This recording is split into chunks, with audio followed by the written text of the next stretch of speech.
Hello, ladies and gents. This is chess coach Soren, and now I'm returning with the full version of Knight and Bishop Checkmate.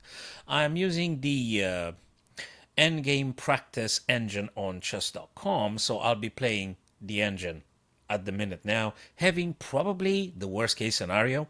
So, what I wanted to make it very clear, my chess friends, is that there are two stages. There are two things you need to remember when you're having knight and bishop and king versus king. You will need to get the opponent's king on the margin, at the edge, on the rim. That will be one thing. Secondly, depends on the color of your bishop's diagonal. So if I got a dark square bishop, the checkmate will only happen, in our case here, h8 or a1. It can't be otherwise. Okay. Now also, so I'll be starting with this position now, which looks pretty grim, right? I mean, it's quite despondent, so to speak. But don't be too pessimistic, because you are going to succeed. And then again, practice required for you guys to be mastering this thing. Right, so let's just start with this now. So I'm going to be versing the computer. I don't want to lose my knight now, right? So I am going to try and keep my king together with the knight and bishop amassed, and then push the king on the rim.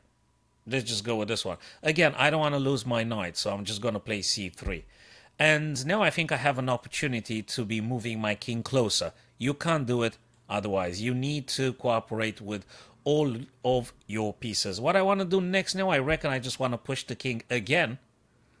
And I want to push the king again. Now I can't push the king, so I think I've already envisaged something. And the plan would be, guys, if possible, getting my bishop like this and perhaps plopping the bishop here. And then the white knight would have to be ideally positioned here. And my king here, and my opponent's king here. And then I can drive them on this very corner. So let's see if I'm able to succeed in doing that. How do I get my knight firstly here on b6? Let's see if I can dance around a little bit. Yeah, this and this. So I'll need to make a move with the king first. But let me just move the bishop in the first instance. Do I need to make a waiting move? Let me make a waiting move. Now, I think I want to do this. And now I think I want to do this. Because exactly as I said, I want to start with that particular pattern, which is knight. And now I can't move the bishop here because they're going to capture. So I'll have to just simply play bishop c7, waiting move. So now, guys, here is the second part of the knight and bishop checkmate. You must have bishop in our position on b8 and knight in between the two kings, and you'll be driving the king on a1 with checkmate very shortly after you move the bishop, in our case, on b8. So we've achieved driving the king on the margin. Now we're going to drive them on a1. Now, it might look a little bit crazy, but actually you've got to play the W technique here. There is no other way. So you've got to play this. Follow with your king. Now you might say the king escapes, but actually they won't be escaping as soon as you play knight on b4. Remember the W, because knight on b4 takes this square and this square, c2, d3. Let's do that. What do you think the black king wants to do now? Well, they want to escape on c8, on c1. So I can stop them by just simply using the bishop. That's exactly what I'm doing. And I am maintaining the blockade. And I'm maintaining the blockade because I want to push them back. Now the king comes on c4, and again repeating the same pattern. Getting the bishop on b6, I must do that. So you need to, have like sort of photographic memory and just apply this consistently. Again, the W. Okay, the king tends to run away, but that would be to no avail really, because checkmate is coming, guys.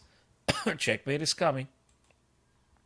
All right, check again here with the bishop. And again, please do recognize bishop comes on b4. We've got the same thing we had already. Now, we've got to move the king. Sorry, not the king. We've got to move the knight I wanted to say, because then I want to play the knight on c1, delivering a king a check when the king is on e2, and then the bishop will be checkmating on c3.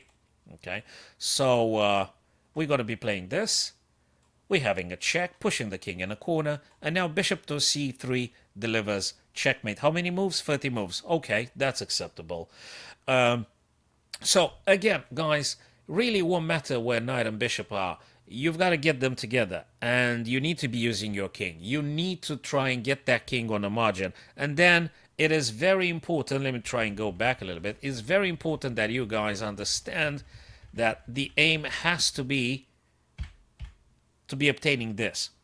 This is the second part of the checkmate, and then you've got to play in this fashion combined with the bishop, always repeating the same thing again until the king gets in a corner where you checkmate them.